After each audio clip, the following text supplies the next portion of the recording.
show you a new gauge that they're using, but let me switch to the scarcity of growth and how different the world actually is.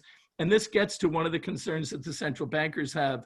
What you see on this chart is the divergence between the cyclical sectors in green, which are financials, industrials, materials, and energy, and also the growth, stability, and defense sectors, which would be tech, communications, healthcare, staples, discretionary, and utilities. And that divergence has never been as great at any point in time back to the 20s.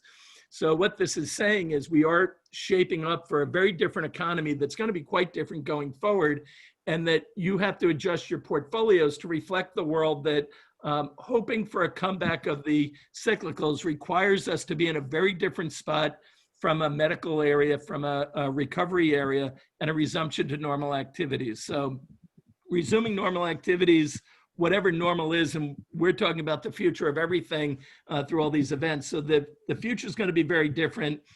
What we're not clear on as governments, as economists, as investors is what is the impact longer term of the tech adoption that's going to go on and the tech disruption that's going into every area of our society, of our government, and of our work. So something to really focus on is these divergences and the challenges of getting back to normal activities, which are quite real. So I want to also talk about the scarcity of growth from another perspective. And these last two charts are from our friends at Cornerstone Macro, Nancy's team.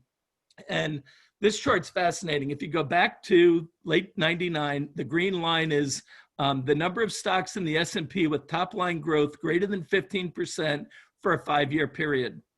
And what you see today is that in the S&P 500, there's 66 stocks, or only 13% have that kind of 15% growth rates. And if you look at the Nikkei, 9 stocks, 4%, and the SOX 600, only 71 stocks, or 12%. So this actually speaks to why so much money is chasing so few investments, is so few are growing at a rate that would allow you to feel confident investing in higher multiples, because there's a significant scarcity. And I think this is part of the reason why you're seeing this move towards SPACs, this move towards other areas, is people are seeking out growth investments because they can't find it in the public markets. They're not seeing it in the number of areas in the private markets. And we're starting to see a need for new vehicles to create that. So I want to leave you with one last thought. And this is a survey that the Dallas Fed uses. It's a mobility and engagement index, and it's kind of like the Apple index, although it takes in more factors. There's a 10-factor model that they're using, but it's about time sensitivity, and it does it on a weekly basis, and it can do it on a national level for the US, a state level, and a county level. And if you go in the Dallas Fed, you can plug this in and get these numbers by a very targeted county around the country if you so choose, or on a state level. But what this chart is saying is we had this kind of V-shaped recovery that started to stall out, and it started to stall in the Dallas Fed's mind as we started to see reemergences of infections in different areas and the infection rate rise. And I think what we're in a period of trying to define which way we're going as we move forward. We remain positive on the outlook for the US and positive on the outlook to move forward. But we also believe that what you're seeing with this stall out is this rotation that everyone was waiting for is going to be much harder to come by, and that you really need to get to a resumption of normal activities. And we're going to use this chart as one of the gauges for that. So I'll stop there, Mark, and happy to take any questions on any of this that we covered, or move on. That's great. Any questions, comments for Stephen? Somebody just put in the chat, Stephen, is the 15% in public company growth dollar-denominated growth rate in Nikkei? Oh, that was the number that on the previous chart, Joe. These stocks, it's the number of stocks that are showing revenue growth rates at above 15%. So it's not. And so the revenue growth is okay in their local currency, like Nikkei. Yeah, would be the Japanese yen. Yeah. Okay, Stephen, go ahead, Sam. One other quick question on the lower than expected inflation rates. Is the attributable reason, the dollarization of developing economies, it's really divergent from expectations, right? If you look at how much, how low interest rates we've had for a very long time, and this year in particular, we had a lot of fiscal and monetary, growth of monetary supply. You would expect higher than the 1.4, 1.8%. Is that because other sort of international markets are preferring the dollar? I think that's part of it, but I think this has been an issue back to 2009 when Bernanke first announced QE, or even further back to the 90s when the Bank of Japan announced their quantitative easing. I think two things happened. One is what I think really truly tricked people up is when you bring rates down so low, it allows people to make investments in greater productivity, which then lowers costs for everything. And we're in a period now where it's very hard for companies to pass on costs with such financial stress in the system. Therefore, they keep trying to do more with less, and that keeps pushing keeping the lid on price appreciation or price pass-throughs. And companies are basically eating it, and therefore they have to invest more in technology to keep their unit costs down. And I think the impact of technology, when people think about tech, they're thinking about Apple and Google and Amazon, instead of thinking about the ways all these companies and new technologies, whether it's artificial intelligence, robotics, blockchain, are all reducing the cost for production. And that will allow companies to get better volumes against their competitors if they're doing it at a lower cost, and they can still be profitable with it. So I think they've misappreciated or underappreciated the impact of technology advances, which continue to accelerate at a faster rate than most people can deal with. I do think in other countries, as you talk about the emerging economies, I do think the debt burdens actually play a big part of that, because it's hard to make the productive investments. And this is the same for companies. Part of the reason why the number of growth stocks is so small is so many companies have bad financial pictures and low revenue coming in or earnings coming in, that they can't redeploy that to keep up with the tech spend of their competitors. And the further you fall behind, the harder it gets. So I think it's a combination of the debt levels and the technology and the ability to make the investments to be productive and competitive in a rapidly declining price environment, particularly as the internet of everything or e-commerce of everything grows. It becomes harder and harder. So I think it's a combination of factors. And then you also have demographics weighing a lot on the system as well. So we think those factors, and we don't think deglobalization is permanent. We think that you'll have different relationships that'll again allow pricing to be hard to come by, because there are always lower cost competitors out there. I just think it's a hard area for people to manage to in their appreciation of it. Other questions? Stephen, what's the end game here? Because you have a Fed, Powell actually speaking simultaneously to you on how he wants to deal with all these things. None of it seems to be working right now. So what's the end game here? Is there a big reset coming, or something else? Well, that's a great question. I think the end game is that we kind of play out the string as long as we can and continue to kick the can down the road, and then it's a race to the debt levels and people buying the debts that's going to keep inflation down, or do you have so much debt in the system that when you go to refinance the debt, there's no buyers and it pushes rates up. So there is a race to grow into this. And the key area of inflation right now that we're seeing in the system is in assets. So I think we're going to have to be nimble in that area. I don't think there's a time crunch on it right now. I think we're able to kick the can down the road, and just look at Japan. They've been able to do it for close to 30 years now. But I think at the end, the bill comes due for debt, and we're going to have to find a way to pay for it or write it off. Or hope the asset levels grow high enough that you can defease it, but I doubt that's going to be the case. But I don't think it's an immediate issue. But rising debt level, you want to inflate your way. out of the debt. Roger, can you repeat that? How was Roger, we're not able to hear you very well. But I think if the question was how do you get out of this, one of the things is key and is the investments that countries have put off because of their financial situations. But we have to invest in infrastructure. We have to invest in skills. We have to invest in renewable energy. So a lot of the policies they're talking about are the right ones. I think the challenge is, are they actually going to do it? If you look at the US, our infrastructure needs have grown from a funding gap of 1.3 trillion in 2001 to over 4.7 trillion today. That's the gap that we have versus committed capital versus what we need to spend. And that's just to keep it in a state of good repair. Globally, the number was 77 trillion 2 years ago, and that's got to be higher now. So we just have to get coordinated efforts to make the good investments and stop wasting money on the non-productive investments. I think there's a need for a big change in how governments think about it. So we have time for a few more, or maybe a last question before we transition.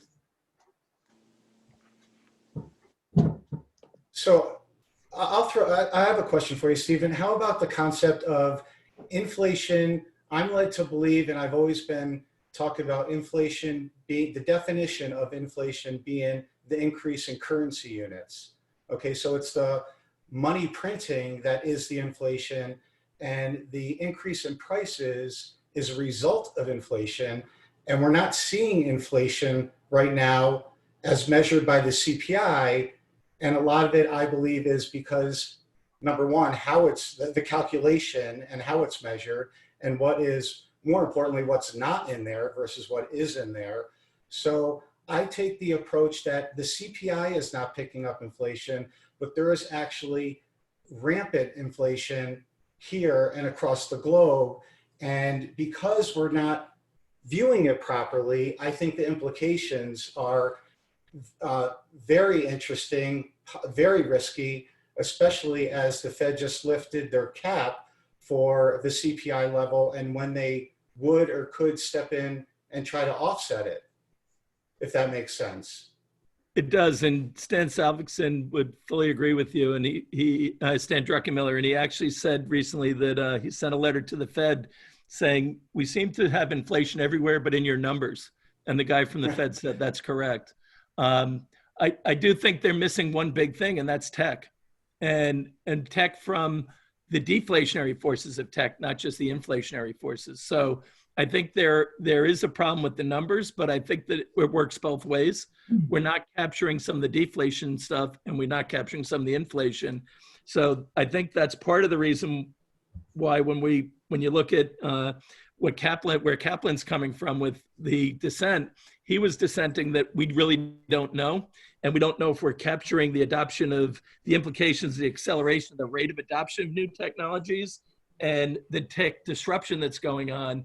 And we're also not capturing that in ways that are more forward-looking, like the role of robotics in replacing jobs, and what does that do to lowering wages and things like that. So I think it's a tricky discussion. I bring up the deflationary forces because people seem to be leaning so far to the inflation side that we need to keep an eye on both, because it's much harder to deal with a deflation than an inflation from a government perspective. So Paul, Thank you. You're new to the group. You'll see that this is a theme that keeps coming up. So you'll, Yeah, a favorite topic here for sure. Thank you. So look, Yeah. Agree with that, and thanks, I feel Stephen. like I should have an indicator internally for this. Well, that would require all the central banks and governments to come up with a new standard, which is going to be a challenge too. Well, let me turn this. We'll talk about it next week and the week after. But and actually, there's also asset allocation. We'll have a deeper dive as well. So I mean, Joe can shower us with some data, but we've been following SPACs. If you know, obviously they've been around for a long time. They did peak up at like 7-8 billion. This year might be 50 billion.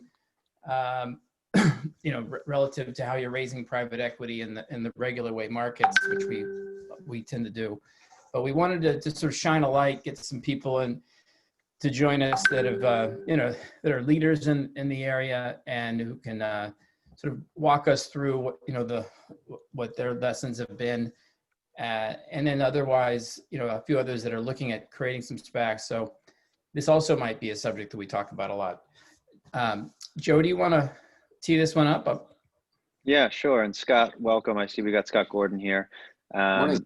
We thought this would be a really interesting kind of conversation to dig into. Obviously SPACs have been around since the 90s, but they kind of basically just disappeared after the growth of the traditional IPO market. And so what we're seeing now is this huge resurgence, right, over the last few years. And 2020 has really become this, year of the SPAC. And so, even in some months of 2020, SPACs are outpacing traditional IPOs. And I think to date, issuance is around 33 billion. And on track for, I think, around 50 billion or so in 2020. So it's like a tenfold increase over the past four years or so. So we thought it'd be, a good idea to kind of dig a bit deeper, do a dedicated deep dive to this asset class. We're lucky to have Scott Gordon joining, who's going to be kind of leading this discussion. He's the CEO and founding partner of Silver Spike Capital, which is an alternative asset management platform focused on the cannabis space.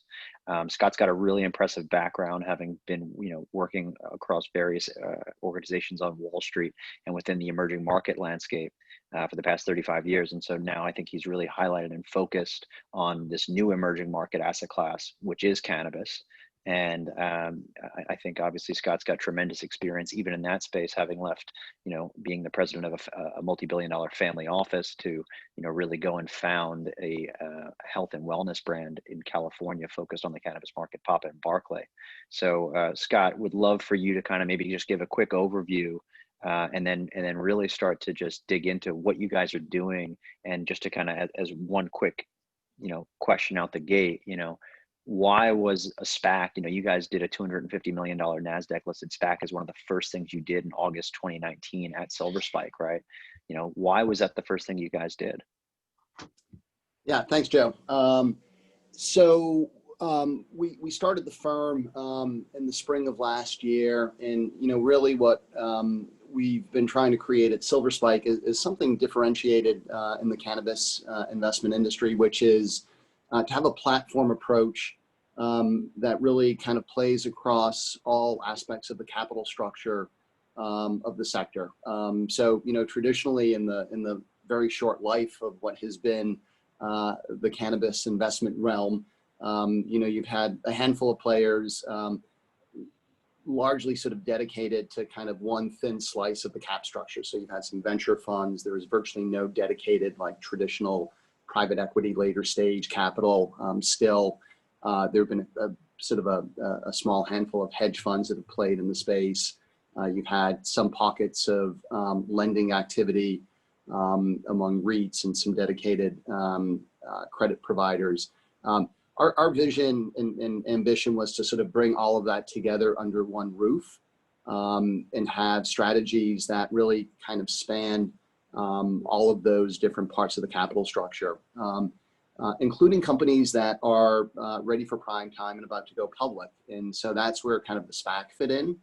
We felt, if we have a pillar that's a credit strategy, another pillar that is sort of a private equity venture strategy, another pillar that is a public trading sort of hedge fund vehicle, we felt that sort of having a pool of capital that we could use for a single or a single acquisition or a set of targets would be complementary and synergistic, kind of the broader platform that we're hoping to build at Silver Spike. So we went straight for the SPAC, largely because it was probably the most efficient means by which to raise capital quickly.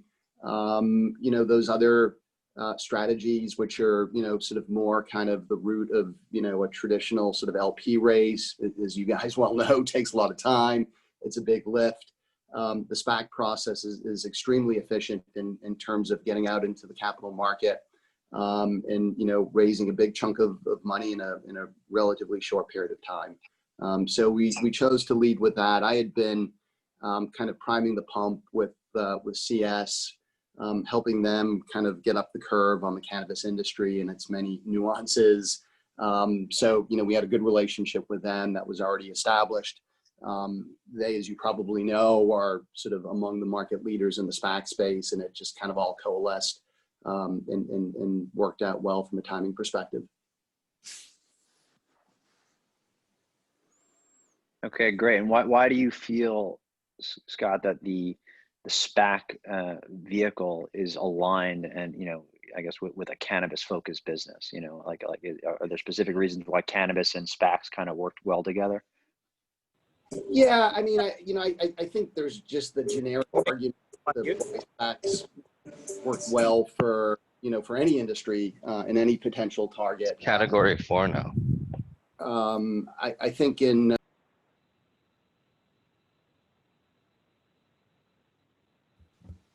Sorry, that was me, Scott. I was trying to mute someone else. Give me a second.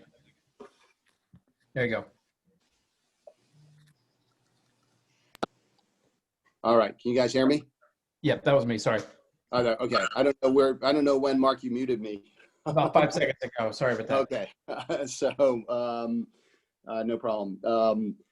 So yeah, I was saying that I think cannabis companies are probably even more or better beneficiaries to the SPAC vehicle perhaps than more established industries. I think just given the relatively nascent stage of many of these companies, they've been extremely focused on just getting their businesses set up and really kind of operating them. And many of the operators in the space don't have either the capacity or the experience or sort of the financial sophistication or savvy to kind of figure out an IPO path on their own. So the SPAC is a means by which to access the public markets and get a partner who is accretive to the story. We felt was sort of a very compelling value proposition. I think we did our SPAC before kind of the SPAC mania took hold. I think it's been, it was interesting when we did the SPAC. I remember sitting on a panel about a year ago and getting completely berated by one of the fellow panel members who was just, completely denigrating SPACs as a flaky capital market tool. And, lo and behold, here we are.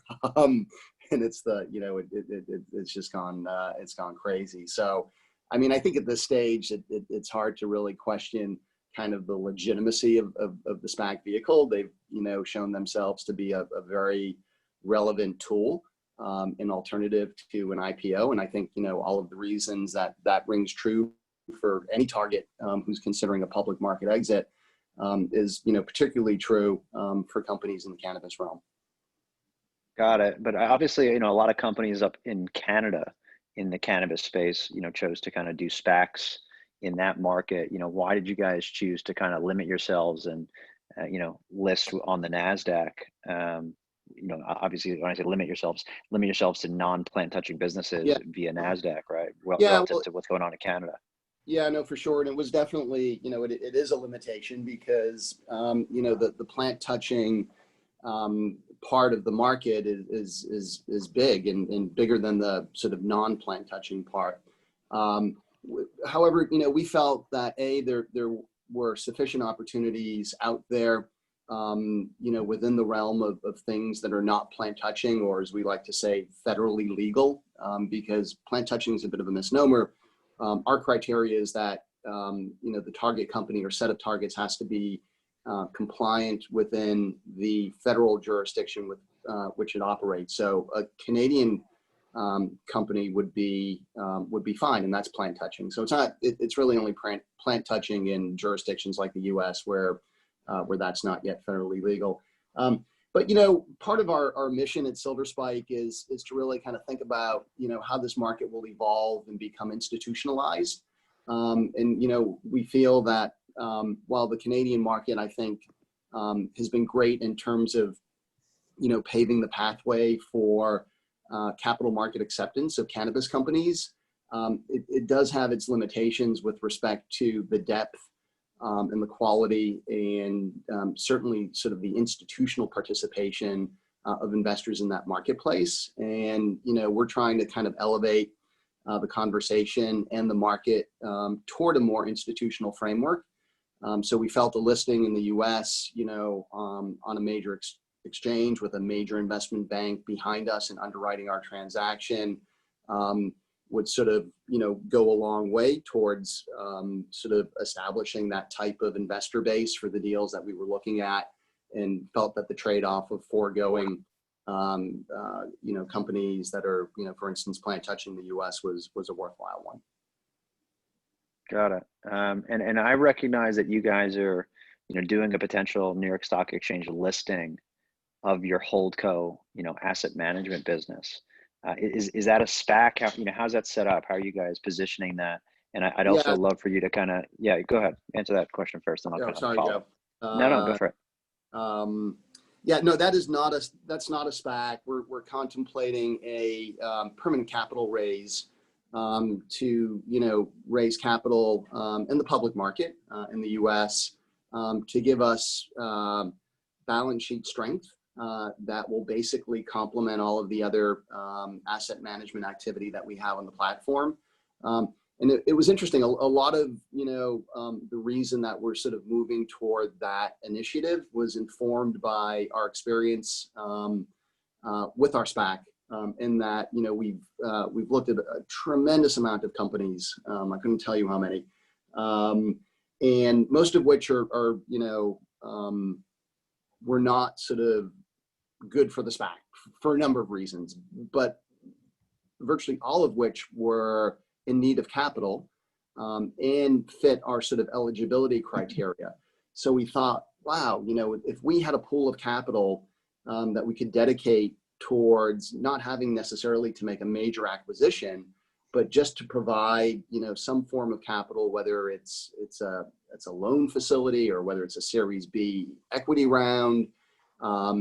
And so, it was really through that experience that we approached both the New York and the NASDAQ and sort of worked extensively with them to come up with a structure that would allow us to raise capital, permanent capital, onto the balance sheet of our holding company, and to do that in a framework that would be consistent with the listing requirements for a U.S. listing. And so it's a bit, we kind of refer to it as the KKR model, where, if you look at KKR relative to some of the other big publicly traded asset management firms, they have a very big balance sheet that they deploy.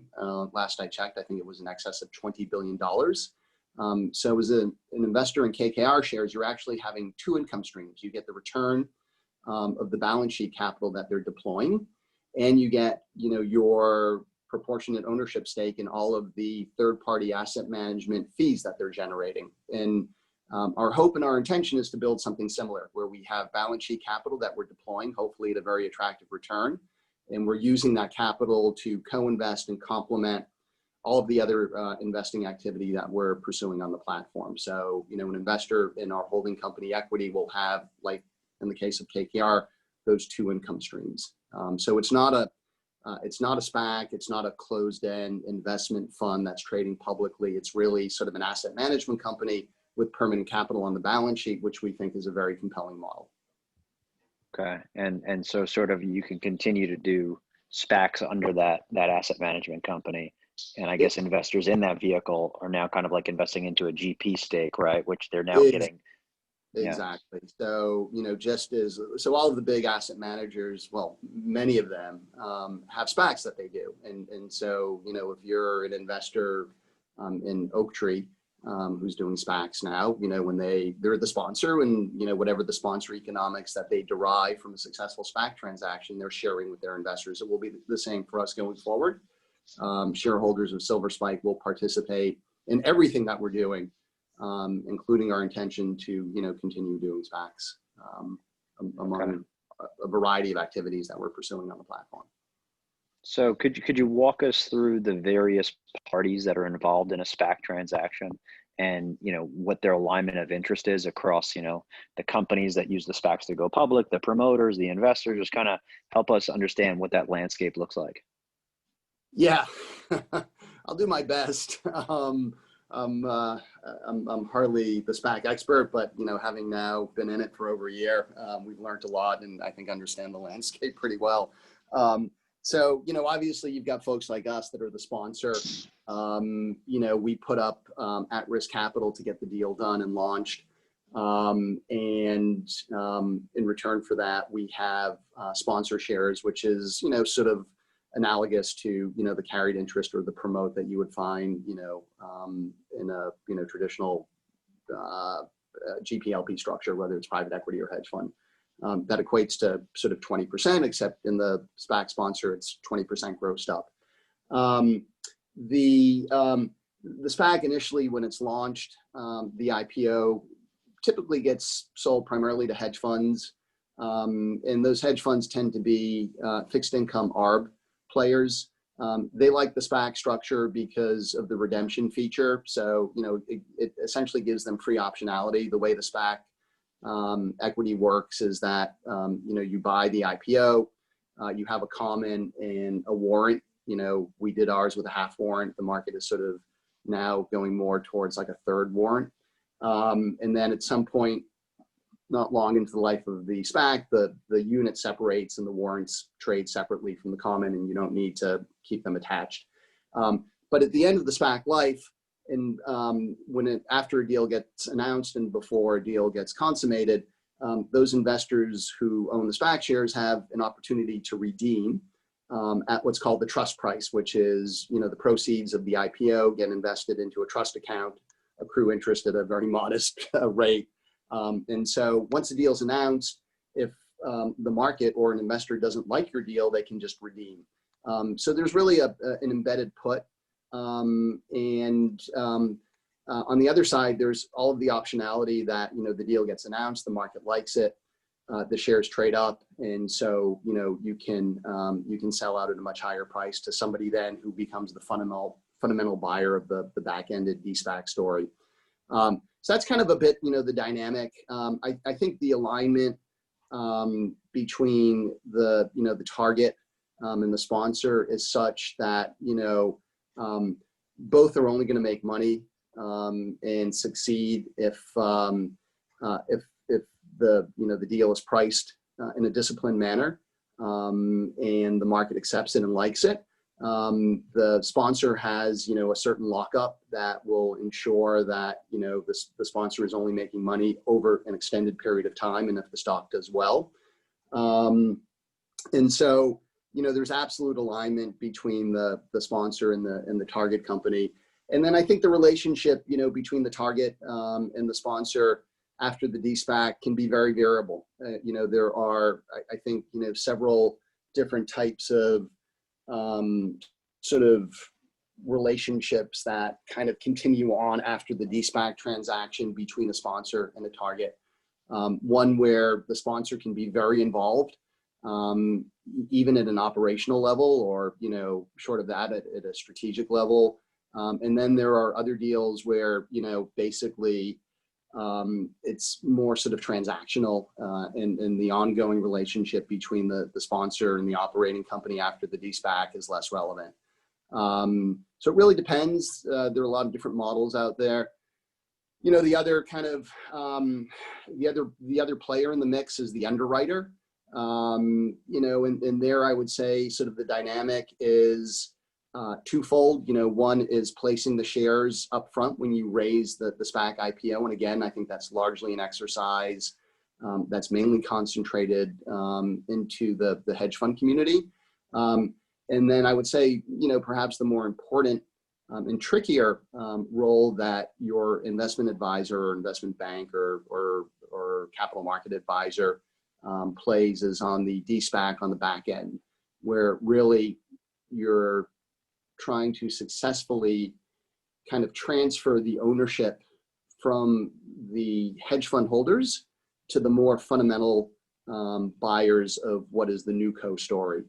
And so I think that, we felt it was really important to work with, somebody at the caliber of Credit Suisse who could help to transition, particularly in the realm of cannabis where, it's not, it's poorly understood and there's, a lot of kind of concerns and ambiguities from a regulatory and a legal perspective. So yeah, that's there are a lot of, I'm sure I'm missing many things, but that's kind of the sort of the basic set of players and how they play together. That's helpful. So for an investor standpoint, right, what are the kind of key considerations we should be thinking about? First off, when it comes to profitability of investing into a SPAC, I've heard, some people have done incredibly well. So what is the profitability of these underlying, SPACs? And then, what makes one SPAC more attractive than another? And then what are the key risks that you're kind of taking by investing in a SPAC? Yeah, well, I think it depends, when you're investing in it. And so, again, if you're investing in the SPAC shares, when they're issued, the risk is pretty low. The risk is that a deal gets announced, the deal doesn't trade well, and you redeem at the trust price, and you end up making 1% for your troubles, right?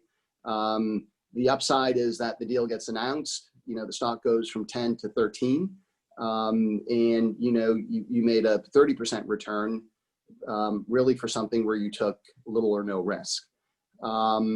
So, the profitability for the sponsor then becomes a function of, those are the investors, right? And then once you've announced the de-SPAC, then it's just sort of like an IPO. It's really, then the new investors are coming in, and the risk they're taking is the performance of the underlying business in the new co, right? Is this a good company? Is it well positioned? Do I like it at $11 a share, valued at 600 million of enterprise value, and where is this thing going? The risk and the profitability to the sponsor is totally dependent on the post de-SPAC performance of the new co equity. So typically there are lockup provisions that tie the sponsor in for at least 6 months and usually a year. And if it's a good story and the stock trades well, the SPAC sponsor can sell his shares over time and do quite well. If it's a story where the de-SPAC gets done, but then there's disappointment in terms of the operating results of the new co, and the stock post the de-SPAC goes from 10 to 4, the sponsor's not going to make that much money, if any.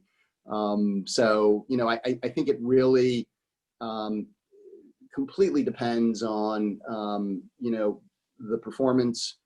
Having sort of a disciplined valuation that you're bringing to the market for your target company, ensuring that you've got an appropriate investor base that's behind that story, and then really hoping that the company executes on its plan.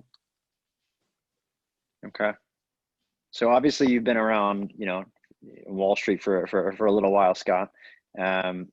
Do you think this is, another fad? Do you think this is sticking around? Do you think, just looking at like kind of the issuance, we had a chart that was kind of just showing, it was like, I think that the last time we were anywhere near this kind of level in terms of issuance in the SPAC market was like 2007, which immediately kind of gives me the heebie-jeebies because I don't know, I know there's probably no correlation, but immediately my brain goes to, right? Because when you look now, most recently, the chart is just, hockey sticked, right? So where's this going? Who knows?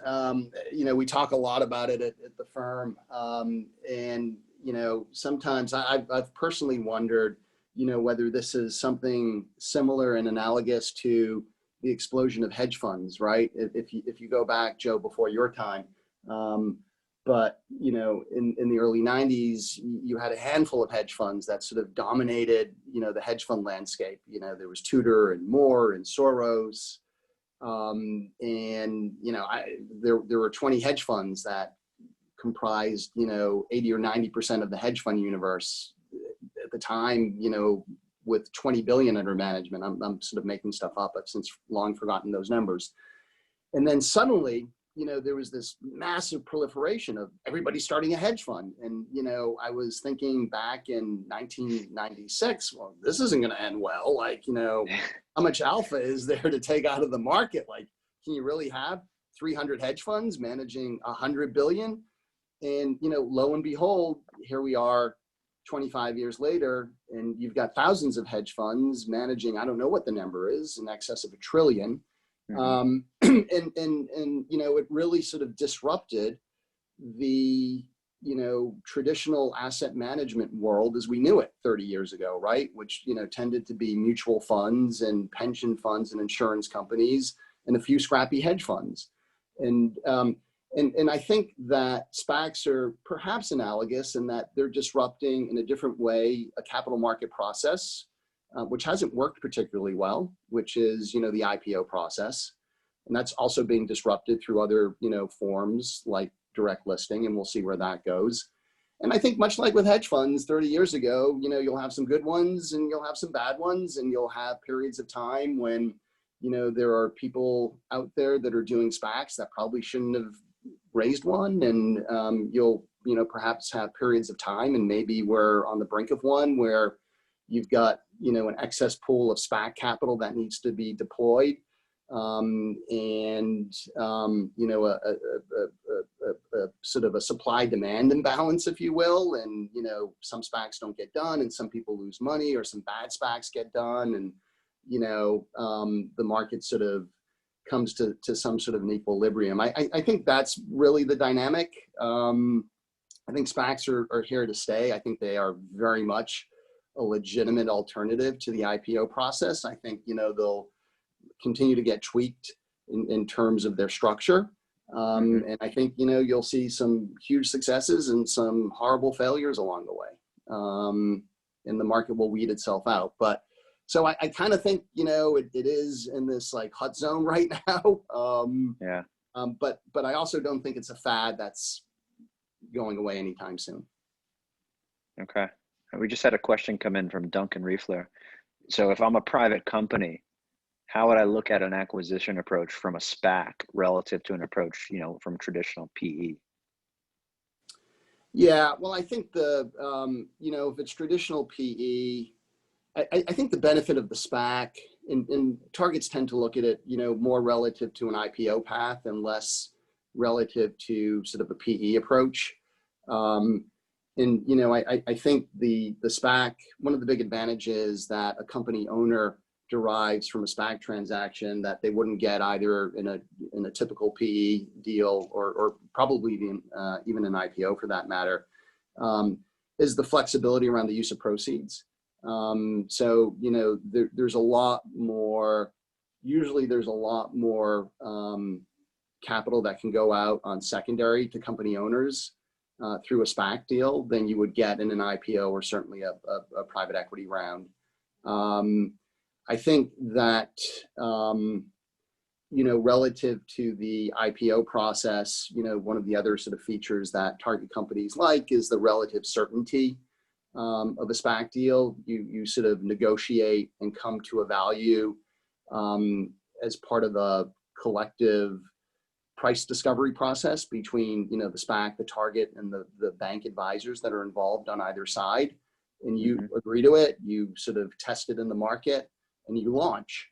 Whereas, you know, there's always an amount of uncertainty in an IPO up until the day the deal is done. There's uncertainty with respect to valuation, deal size, and then, you know, the world's falling apart on the day that you're about to launch, or for, you know, a week or a month, and then the thing gets shelved for 6 or 12 months. So, you know, I would say that, you know, certainly the conversations that we've had with targets, generally it always comes back to the features that they find appealing in the SPAC deal generally come back to both the flexibility in terms of use of proceeds, as well as the relative certainty that the SPAC process brings compared to an IPO process. We've had very little in our own experience of discussions with targets where the competition to us was a PE deal. So I'm you know, harder for me to comment on that. And that might be just a function of just the lack of traditional PE money that's available to the types of companies that we're looking at, which are, you know, in the cannabis realm that really don't have access to that pool. Okay. We just had, by the way, we had another question. And if people have questions, you can either just jump in or drop them into the chat. Happy either way to keep it conversational. But Lubium Gerashmenko said, is there any empirical evidence that SPAC transactions crystallize better valuations than private PE transactions due to the implicit elimination of the discount for the lack of marketability argument? I don't know. That's a good question. I'm not sure. Okay. I'm sure there's anecdotal evidence. Empirical, I don't know. I think, you know, there's been obviously such a massive wave of SPAC activity that's, you know, just resetting the bar here. And so I'm sure there is empirical evidence as it relates to SPACs of old, but it's really a new world today. And I don't know that there's been enough data, hard data that's been accumulated over the course of like the last 6 to 12 months to really sort of provide any sort of empirical or substantive view on that. But interesting question. Okay. And Christophe Charlier, are you on the line? I see you there, but are you Yeah, here? I'm here. Cool. Would you mind giving, just to kind of quickly just bring in a different perspective? Mark mentioned to me that you guys were looking at doing a SPAC a little bit more niche, maybe focused on Africa. Would love to kind of just hear what you guys are thinking. Yeah, just by way of background, I was for 3 years chairman of the board of Renaissance Capital, a investment bank focused on emerging and frontier markets with a major specialty for Africa. Very active in the African capital markets and bringing African companies to the London and New York Stock Exchange. And the idea of launching a SPAC for Africa, was first presented to me a couple of years ago. And at the time, it just didn't seem like the market was right for SPACs. It wasn't as booming as it is now. And I think the opportunities in Africa were not quite as developed.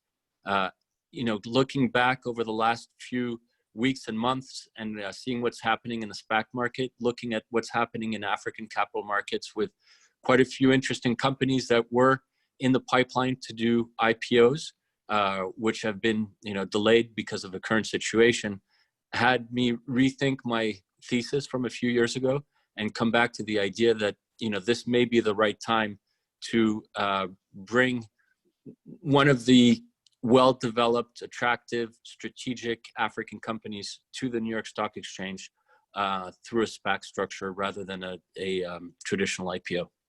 So I've been spending some time in the last couple of weeks talking with investment bankers and private equity firms and major African entrepreneurs, business people, and bankers to basically see if I can find a good list of targets that I could be looking at, and speaking to investment banks to see if investors in the US, because when you speak about SPACs, you mainly speak about US investors, whether they would be interested in a SPAC focused on an African company. Christophe, he might be joining, but do you know my friend Ivan Tavern? I do. Okay. Because he might have some perspective to share on that. Well, to be honest with you, looking at, Ivan's history in trying to launch a SPAC a little while ago and having a hard time raising financing, quite honestly, that was what at the time kind of cooled me off on the idea. And also, frankly, the fact that he's been able to do it over the course of the summer, all by Zoom, gave me, a bit more courage in launching this myself. So, it'd be great to hear Ivan's viewpoint, because he has been kind of, an inspiration for me in my journey. To that point, Scott, I'm curious, 2 questions just kind of jumped out off of what Christophe was just saying. Was it difficult to raise the sponsor equity in SPAC number 1? And how many companies did you guys see through that process? No, raising the sponsor equity, we were able to get done pretty quickly. Much of that was provided by ourselves, the partners and the insiders at Silver Spike, and we kind of filled it out with friends and family. We were able to manage that pretty quickly and pretty efficiently. in terms of number of companies that we've seen, oh boy, north of 100, easily.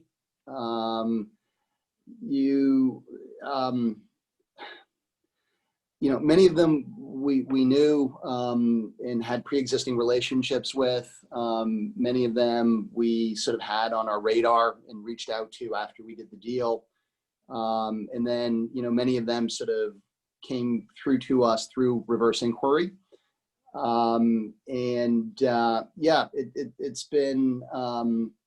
It's been an extremely arduous task to kind of sift through the landscape and kind of figure out what makes sense and who's who. One should not underestimate the work and the effort.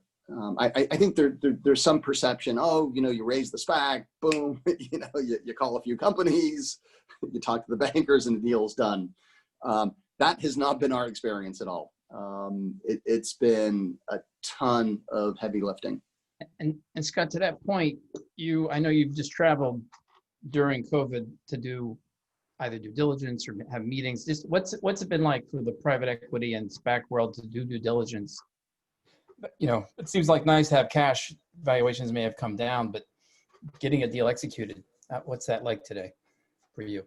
Yeah, look, I mean, it's I think the COVID impact for us has been very much the inability to travel up until recently.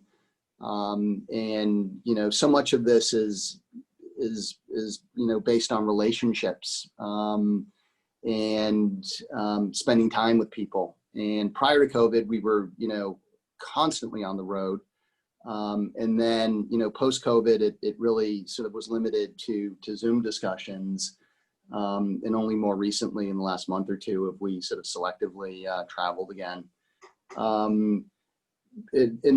would say that just generally, for me, kind of, this is a little bit a tangent to your question, Mark, but it is worth mentioning in the mix of this discussion. For me, the greatest sort of tension in being a SPAC sponsor is the element of time. I mean, my whole background investing in emerging markets, the greatest discipline for me was patience and being able to wait and not being forced. It's also one of the reasons why we're so keen to raise permanent capital onto the balance sheet of Silver Spike. I think what's been tricky about COVID is that, everything kind of stopped for a while, for a good 3 or 4 months. But when the world stopped, the SPAC clock didn't stop ticking. One of the tensions that I think is really, not to be underestimated in the SPAC dynamic is, balancing the discipline of being patient and wanting to do a right deal on the right terms with the element of, every day that passes brings you another day closer to the clock running out. I think that just the sort of COVID backdrop has really brought that into the forefront for many folks that are out there on the hunt. Yeah, if I can follow up with what Scott just said, I mean, that's precisely what cooled down my ambitions a few years ago when I looked at it, which was, the need for patience when you do any kind of deal in Africa versus the clock staring down at you every single day and you needing to get a deal done within, the next 18 months. And people realizing as that clock going down, your negotiating ability obviously goes down with it. So that was a cooling factor. Obviously, in my case, looking at what's going on in Africa, the dynamics have changed a little bit in that I feel, the access of African companies to the New York Stock Exchange and American capital markets has weakened a little bit because of COVID and because of what's going on in the markets and because of the slowdown in African economies. So to a certain extent, the dynamics have changed in that, and maybe naively I'm thinking this, but I'm thinking that there's more incoming calls that will be coming in for companies that had been looking at doing an IPO in the last, 12, 18 months that have now put that on the back burner because of what's going on in the markets. And now we'll see, a SPAC as a new route for them accessing the capital markets. So I agree with Scott, balancing the patience of emerging markets versus the time bomb of a SPAC is, one of the absolute decision-making issues that I'm thinking about as I'm determining whether or not I'm ready to launch the SPAC. Two questions we just had come in. Tino Go had asked, it strikes me that the SPACs have a greater focus on target company growth than current or near-term cash flow, which is, how private equity firms tend to look at things. Is that a correct impression? I think as a SPAC sponsor, for me, the main criteria is you want to do a good deal with a good target at a good price and valuation. I think today, clearly, what the market wants, and whether that's a SPAC, a straightaway IPO, or any existing company that's out there trading publicly, is growth. We're seeing that. There's a real premium to the growth stories.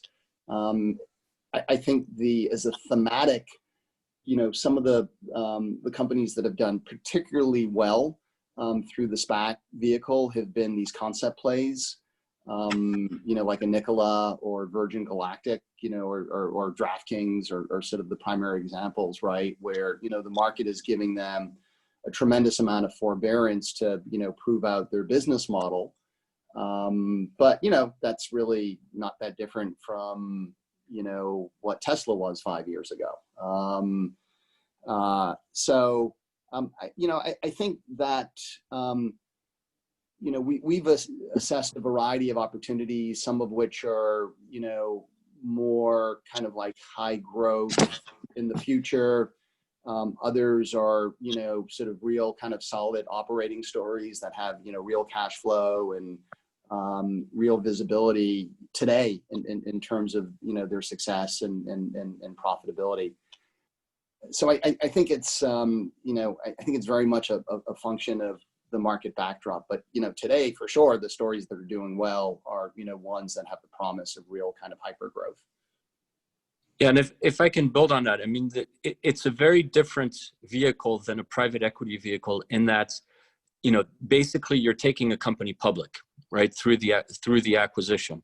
And as a result, the targets that you look at have to have the fundamentals of a company that's already publicly listed in New York, which is very different from what a private equity company would necessarily look at, because they're looking at businesses that are 2, 3, 4, 5 years away from an exit through the capital markets. Wanted to tie in, my thinking on the SPAC with the presentation that Stephen Burke made earlier, and the reason why I'm excited about the SPAC in Africa. If you remember the 4 pressures that he mentioned for deflation: demographics, scarcity of growth, technology, and globalization. I think those 4 dynamics actually play very much in the favor of Africa. Demographics, don't need to spend any time on that. Obviously, the demographics are very attractive with the growth of youth and young adults. There is fundamental growth in many of the countries that are particularly coming out of, through demographics and technology.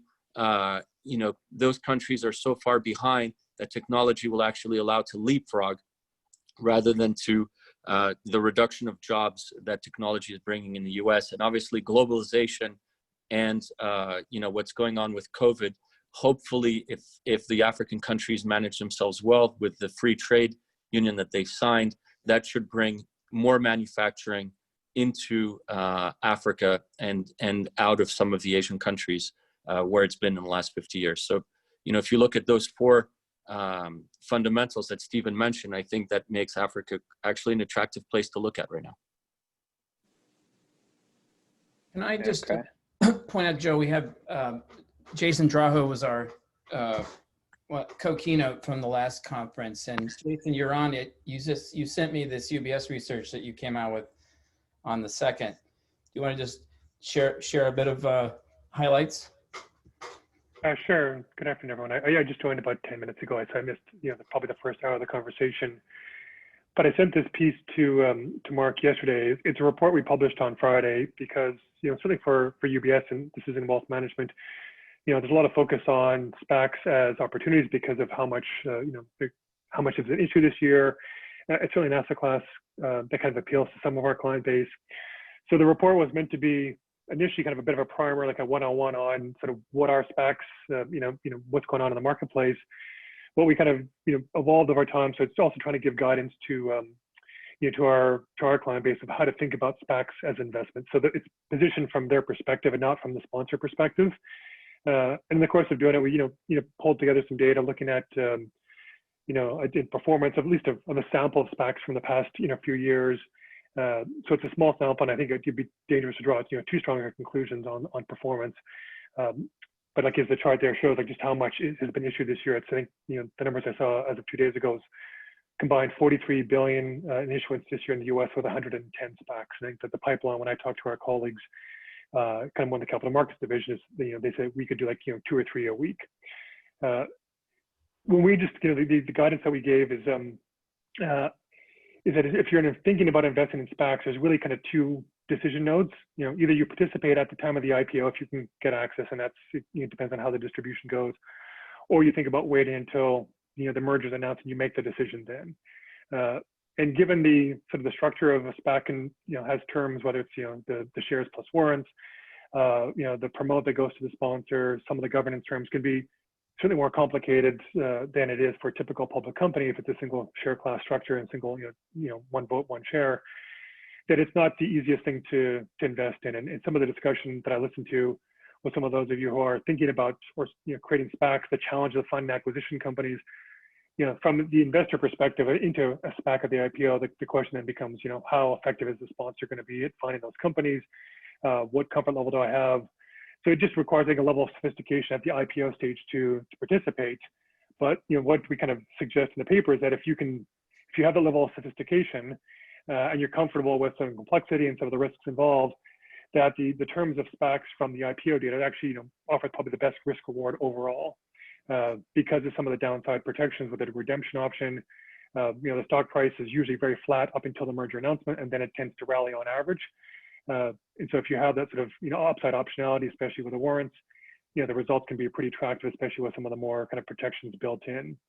But once the mergers are sort of announced, certainly from the completion date, the performance hasn't been very good, at least among the sample that we looked at, which is not surprising. I've done a lot of work on IPOs, a number of years ago. And if you look at, IPO performance, once you remove the first day price pop, over 1 year, 2 years, 3 years, 5 years, most IPOs on average don't do well, certainly relative to the market. There's a handful that do it spectacularly well, so we're always kind of looking for growth. But on average, they haven't done well. And if you think about the companies that might choose to go public via SPAC versus a traditional IPO, it's broadly saying kind of the similar sample size or sample pool. So you wouldn't expect huge deviations in performance, and that's kind of what the evidence suggests. So as an asset class, I think it's something that, again, for some of our investors, we think it's attractive if they can get into the IPO. And I know some of our advisors, what they've been doing is almost thinking of it as a quasi-PE type of investment where you allocate to a number of different SPACs, who focus on different areas, different strategies, in some way try and construct on your own a portfolio of ultimately kind of portfolio companies, similar to the way a PE fund would do. And they're putting that in sort of their kind of alternative sleeve, almost like kind of a liquid alts type of strategy. And that's kind of where we're seeing sort of traction. And I think, again, for those advisors who can kind of go down that path, and those clients who can go down that path, I think there's some good opportunities. I think for others who aren't as sophisticated, I think it's something that, the advice we gave is probably stay away until at least you understand the company that you're buying in terms of an operating company. That's basically the punchline of the paper. Jason, we had a question from Stephen Burke, just kind of asking if you've thought about a target allocation to SPACs, like within that framework? Obviously if you think it falls within that alternative bucket, but like how do you size that for folks? So it depends on, well, let's think about the alternative sleeve. And so for a typical ultra high net worth client, our benchmark allocation will be about 30% for the whole alt bucket, which can certainly be higher or lower, but that's, let's take that as a target allocation. Depending on your risk profile, that kind of tilts more towards private equity as you kind of go up the risk profile. I would think of this would come out of something a little more of the hedge fund strategy, because certainly at the IPO date, in some way, what you're doing is you're investing in a trading strategy, and it's similar to whether it's a venture event or relative value. So if that's the case, and you think about it sort of coming out of maybe a hedge fund sleeve, which if the baseline allocation say is 10%, then we think, well, maybe you put like 3, 4, 5% maximum into a SPACs kind of portfolio, in part because it's still, as an asset class, if we want to define it as an asset class, still certainly emerging. It doesn't have quite the track record of hedge funds or private equity. It does seem like the industry is evolving a lot, and part of what we say in the paper is that the SPAC ecosystem has changed a lot. In terms of the investors that are coming into the marketplace to create SPACs, the amount of money they're raising, I think it opens up the opportunity set in terms of companies they're buying. Historically, at least the bigger company that goes public, generally speaking, the performance long-term has been better than really small companies. So all this suggests performance should get better over time. But right now, given the short history, I think you'd be a little more cautious in terms of how much you'd allocate. So, it doesn't make sense unless it's going to be at least a 2 or 3% allocation, but I probably wouldn't go above 5%. Okay. It looks like Scott might be on the phone, but we did have a question from Arvind Rajan. Maybe Jason or somebody else who might be familiar could kind of speak to this, or maybe somebody else on the line could speak to this. I'm good, Joe. Sorry about that. Oh, cool. No sweat. No sweat. I saw you on there. My daughter needing a new cell phone. I apologize. Obviously, very serious matters. I understand. So, what sort of returns are the original fixed income ARB hedge funds looking for in the SPAC space? Are they new players or existing funds who kind of jumped into the SPAC asset class as it grew? What's the return profile they're looking for? Yeah, I don't know that there's. Well, I think there's a mix. There are definitely a core of hedge funds that have been playing in the SPAC space for some time, and I think increasingly there are more and more new players that are jumping in. With the plethora of deals that are getting done,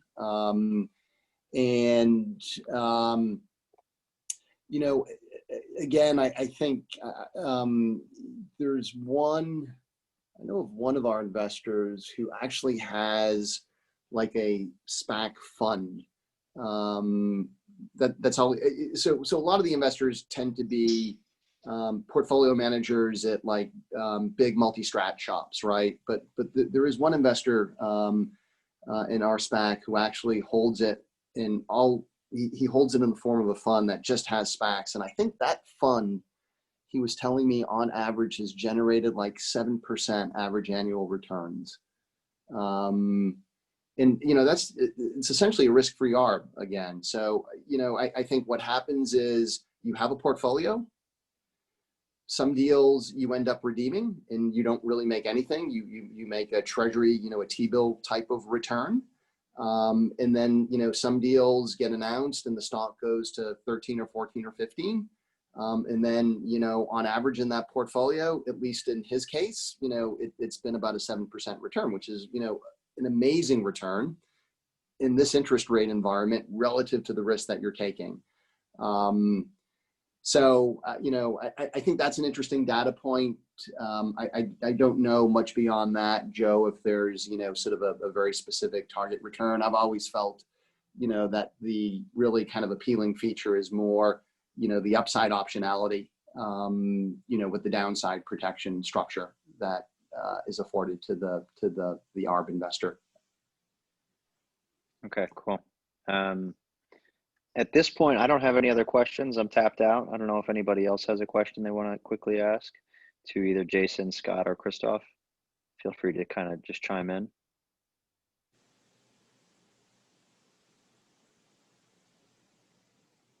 Otherwise, we can wrap it up here. I think next week we're going to be doing a deep dive, as everybody knows, on, or at least we've said a little bit a while ago, on blockchain and cryptocurrency. When they're on the 13th after our 11 a.m. call, going to have 2 institutional investors provide their perspective on what's happening in blockchain and crypto and how to incorporate it into portfolios. That's going to be Marcos Varimas, who's a managing director at Evanston Capital Management, and then Andrew Chen, who is focused on alternative investments at Lockheed Martin's pension plan.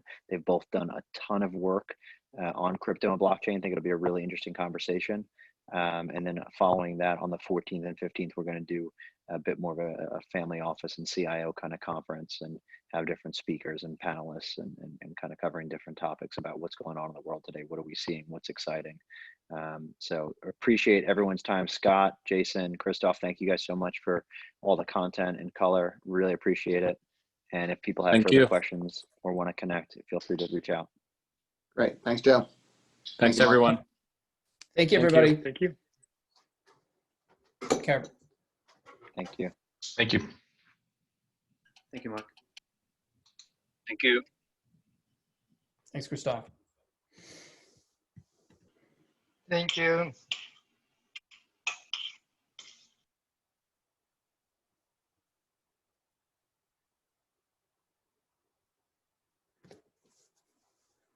Yeah, I'll share that document, the UBS doc. Candace, if you're still on, maybe we could lock down a time to talk.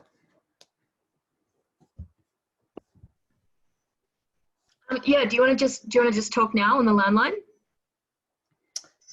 Sure. Do you have my number? Hold on, give it to me and I will take it down. 917. Hold on. Okay, 917. 470.